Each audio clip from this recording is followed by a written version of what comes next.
Good day to you each, my beautiful and wonderful people, on this wonderful Wednesday. This is the day that the Lord has made. We will rejoice and be glad in it. It's your favorite girl, Simply Michelle, ready to sprinkle some inspiration into your day.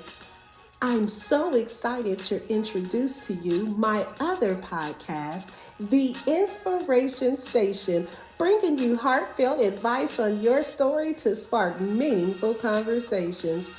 Whether you're seeking hope, faith, or just a little nudge in the right direction, the Inspiration Station is your go-to place. So email me your stories and your questions to the Inspiration Station 911 at gmail.com, and I will anonymously read your email and give my thoughts via podcast. So send those emails today. Are you looking for encouragement and practical tools for your reading resources?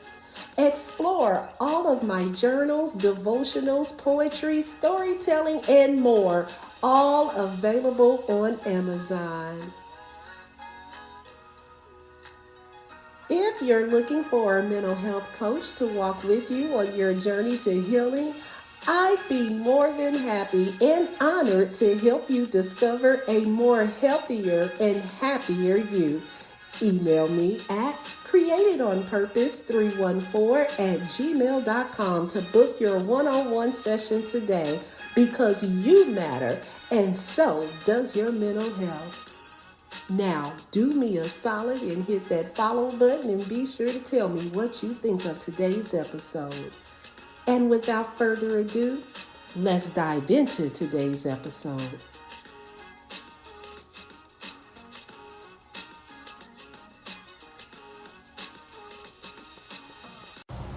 Last week, we actually talked about identification.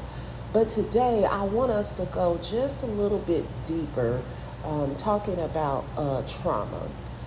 You know, oftentimes we don't really realize the ways that trauma can enter our lives, which would definitely cause us to feel rejected, okay?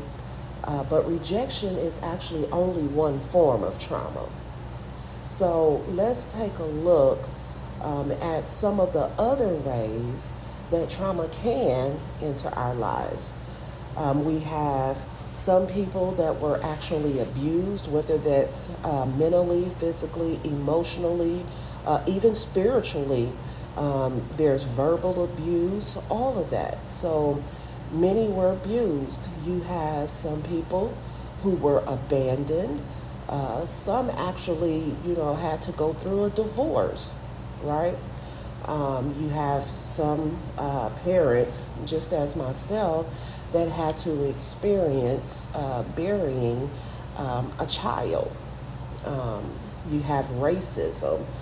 There's addiction, any sort of addiction, right? Some people never grew up hearing the words, "I love you." I knew my parents loved me. They actually showed us more than anything. But sometimes just hearing it, they wasn't the type of parents that, walked around and said, "I loved you" every day or all day.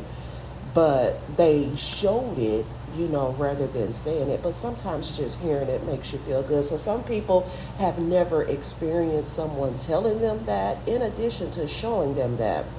You have some people that were actually, or they felt as if they were betrayed, by their church. You have some people that's been assaulted, witnessed violence. Maybe they've experienced emotional neglect. So since I am a grief advocate, trauma actually goes hand in hand with grief. As a matter of fact, identity loss is a part of grief. So many people, are grieving, and they truly have no idea that they are, because many only associate grief with death of a loved one. But the reality of it is that grief is an emotional response to any significant loss. And that was some of the things that we've listed on how trauma can enter our lives. And so, you also have, when we talked about the divorce, you have the end of friendships or relationships, right? Because maybe the same friends we had growing up, we're no longer friends with them anymore. You know how people come into our lives, even as adults, teens, or wherever you're at, they're only supposed to be a part of our life for a season.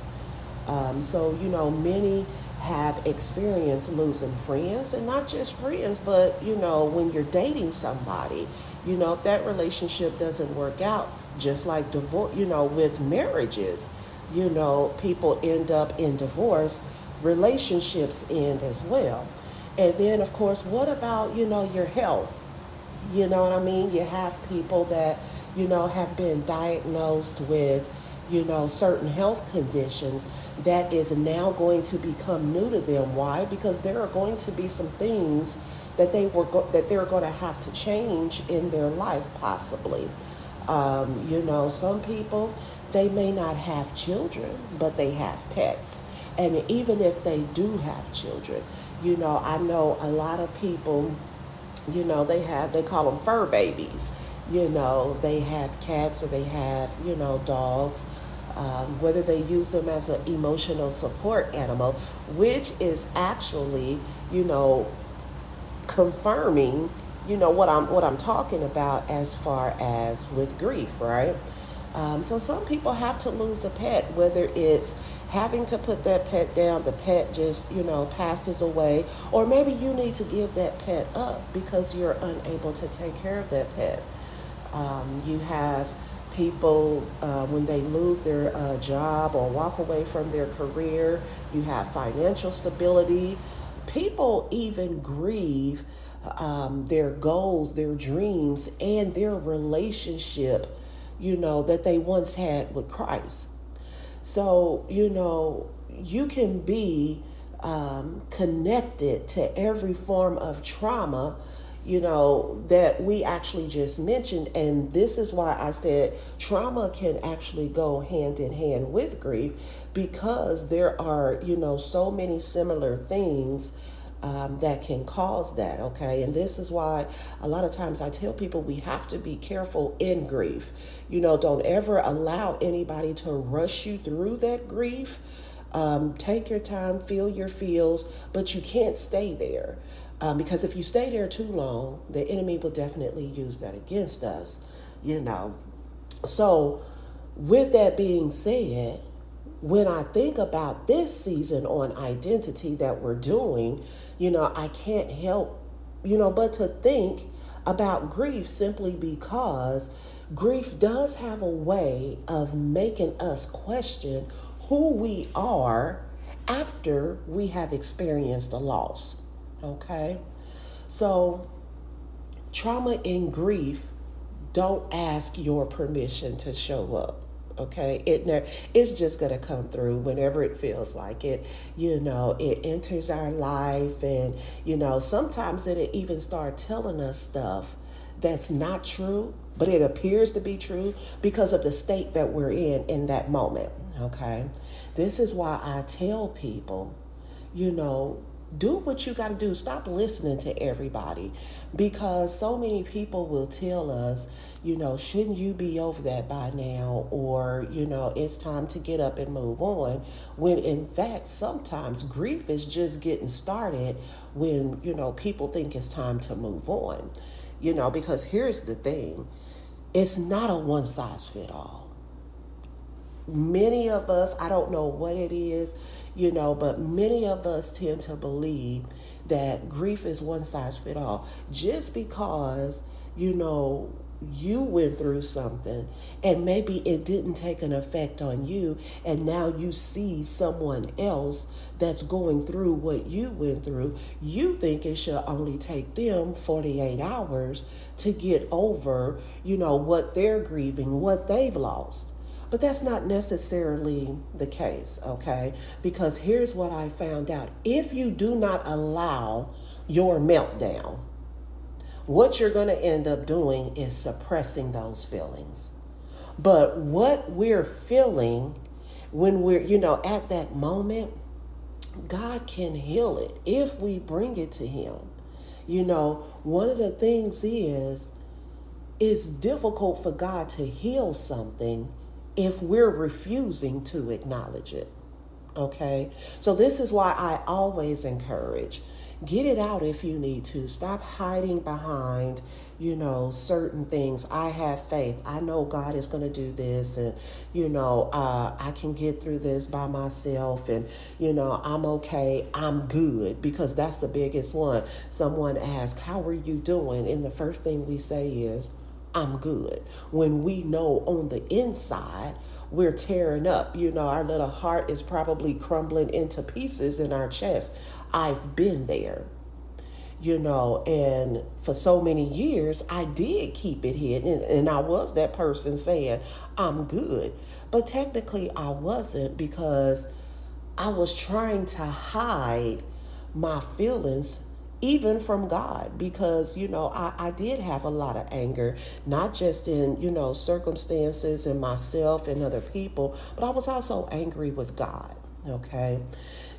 And here's the important thing about it. The reason I tell people to feel what you have to feel, go through the pain now. You can't stay there. Eventually, you're going to have to know to get up and trust God. Give it to Him and trust Him with it. Because what happens is the enemy will use that leverage against us, because we're choosing not to heal. We're choosing to say, I'm good. It's happened to me, and I actually shared, a lot of those things in my books, but I was choosing not to heal. But here's the thing, the enemy will use our trauma and our grief to keep us bound either to situations or keep us in situations longer than we're supposed to be, because it's his goal to stop us from fully becoming who God created us to be. And so in this season of podcast, since we're talking about identity, what is our foundational scripture? John 10:10. The thief comes only to steal, kill, and destroy, right?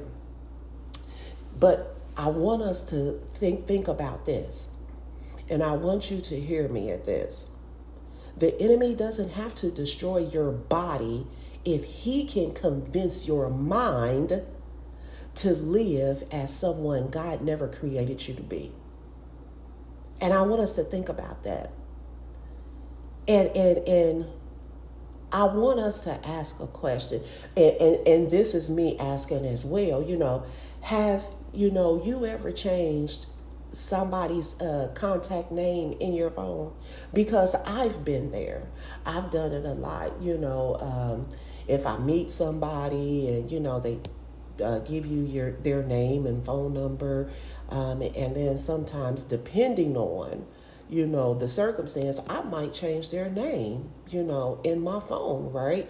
Or if I get into a little squabble with a friend or something like that, sometimes we'll go in and change the name in our phones or whatnot. But with me asking that question, what I want us to see in this is, even though we've changed the person's name as a contact in our phone, the actual phone number never changed. But every time the phone rings, we respond to the name that we've assigned to that contact. Okay? Because here's the thing, many of us have done the same things with ourselves spiritually. God says, I'm chosen. But then trauma says, you're rejected. God will tell us we're loved. But then pain comes along and says, you're forgotten. God tells us you're victorious. But then we look at fear, and fear shows up and says, you're failure. Nothing about God's truth ever changes. We simply answer to the wrong name for so long that it started to feel like that's our identity, right? So when we take a look at Proverbs 23:7, what does it say? It says, for as he thinks in his heart, so is he. And I want us to really just kind of reflect that. This is why God always looks at our heart. It doesn't matter the type of performance that we put on, before people. It doesn't matter what our lips say. God knows the real us, which is our heart. And he also knows what we hold in our heart. So if we think we're rejected, that's what we are, according to Proverbs 23:7. If we think we're forgotten, then that's what we are. If we think we're a failure, then that's what we are. Scripture never lies. Have we ever really sat and thought about that? So it plays back to, who do we think that we are? What does the Bible say that we are? And we need to compare both of those things. Are they in alignment, or are they contrary to one another? Because what we think and what the Bible says should line up and be on one accord.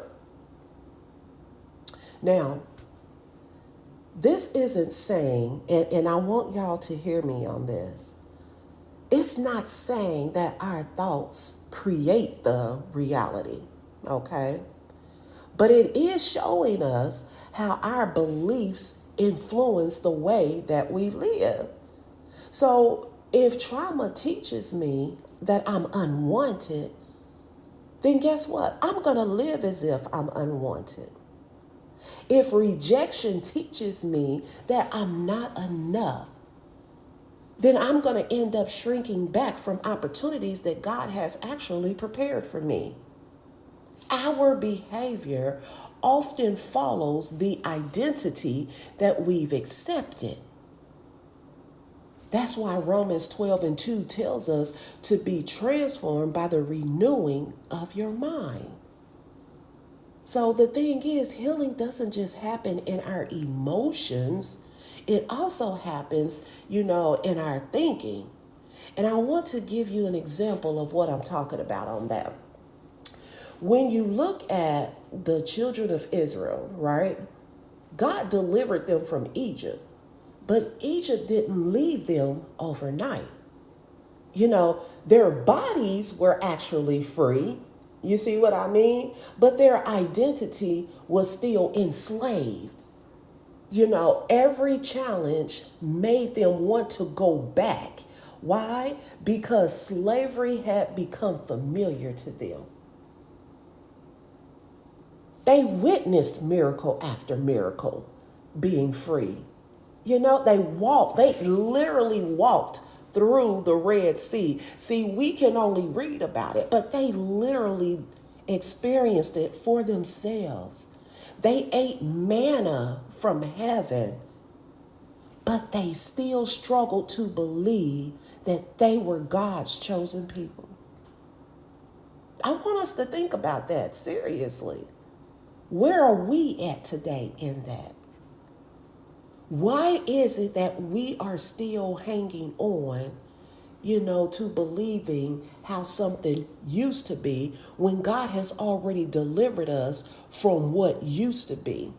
And if I can go a step further with that, that really wasn't what it used to be. That's just how we saw it. This is what trauma does to us. God can deliver us from the event, but if we don't allow him to heal our identity, we'll continue thinking like the person who was wounded instead of the person who has been redeemed. And how many of us do that even still today? And I'm going to be honest, I'm one of them people. Sometimes I do forget, and he has to remind me. And now I've learned to allow him to remind me. I have to go back and open up the book. Sometimes I kind of use my Bible app because I like to go into different versions. So if I'm reading or if I'm studying something, I like to go into the different versions to see how it's worded and how it's said in specific versions. But there are times I have to pull out my physical Bible and I have to get in that thing and remind myself, girl, that is not who God says you are. So now you're going to have to get your heart and you're going to have to get your thoughts aligned with what he said. Because only he speaks truth. It's only God that speaks the truth. The enemy will use, our grief to try to tell us something else. And this is how the trauma happens, right? If we look in Judges chapter 6, God sent the angel to Gideon, and the angel greeted him by saying, "The Lord is with you, mighty warrior." I mean, Gideon wasn't standing on a battlefield. He was actually hiding in a wine press because he was afraid. So God spoke to his identity before Gideon ever believed it himself. Gideon saw the fear of it all, but God saw a warrior. Gideon saw limitation, but God saw purpose. And that's how we are. I want us to truly think about this. Listen, this is why I depend so much on the Bible. Because the people in the Bible, again, they lived this. God was with them. And when the New Testament came out, Jesus was with them, So they actually lived this or they witnessed this for themselves. So if they can get through it, and no matter where they were in life, the people in the Bible, where they were in life, God still used them and he renewed them. So why is it that we feel that God can't do that for us? Or why are we so afraid? Let me ask that question. Because oftentimes we believe and know that God can and will do it. But sometimes it's almost like, what about me? Will he do it for me? Sometimes, the enemy will tell us you messed up too bad. And I can't talk about nobody but myself. And I can only tell you what I've been through. He will tell you stuff like that. You done messed up way too bad. Now God ain't getting ready to keep listening to you. You was doing too much this time. He's not going to listen to you. But that's the thing. God listens to us no matter how much we messes up. What if, and this is just a what if, because I want us to really let this sink in. What if we spent years introducing ourselves by our wounds instead of our calling? We can use Gideon's story for an example. We just went over that, right? We can see that God wasn't lying about Gideon, right?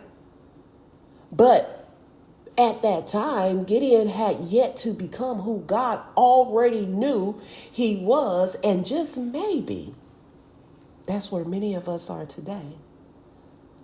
We're introducing ourselves by our wounds instead of our calling. Why? Because we allow trauma to rename us. And we've accepted the labels of people and our trauma that heaven never assigned to us. We've mistaken what happened to us for who we actually are. Here's what I want us to know. We are not what happened to us. We are not the abuse. We are not the abandonment. Yes, we went through the divorce, but that's not my name. We are not the addiction that tried to take hold of us. We're not that person that's living in defeat because of betrayal. We don't have to worry about the diagnosis, that you got from the doctor, because one thing about it, God anointed doctors to be who they are because we do need them. That's the reality of it. But they do not have the final say. So you're not the diagnosis that the doctor has given to you. You are not even the grief that you are carrying. Grief is very real, y'all. And it can put you in a chokehold if you let it. But you are still not who your grief says that you are. Those things may explain some of your wounds, but they do not define your identity. Your identity has never been determined by your trauma, and that's good news. Why? Because it's always been determined by the one who created you. We don't have to accept just anything. The enemy has spent years trying to convince us to answer to a name God never gave us. The word tells us that he calls us by name. And that's what he does. So when God called you a royal priesthood, don't think it's strange. That's who you are. If God calls you a warrior like he did Gideon, don't think it's strange. That's who you are. You may not see it yet, but God will never call you something that you're not. And that's the thing. We get so caught up in what the enemy calls us, and we accept that immediately. We come into an agreement with it. But when God calls us by name, we question it. Let's not question it no more. You are who God says that you are. And you will be who God created you to be if you acknowledge and allow him to heal. Here's the thing. I want you to go to God and release everything you've been carrying. Everything. And, at some point you have to stop carrying it. It's going to be too heavy for you. I want all of us to be healthy. And not just healthy, but whole. Because you cannot walk in the calling, in the purpose, in the things that God has called you to do if you're not whole. People cannot make you whole. People cannot give you joy. People cannot give you the peace that you need. Just like I said, he spent years trying to convince us to answer to a name, that God never gave us. But after today, after you listen to this, I want you to answer to what God called you. He called you chosen, loved, redeemed, forgiven, accepted, a son, a daughter, created with purpose. Listen, healing may not happen overnight, but every time you choose to believe God's truth over the lies of your pain, you're taking another step towards becoming who he's always said that you are.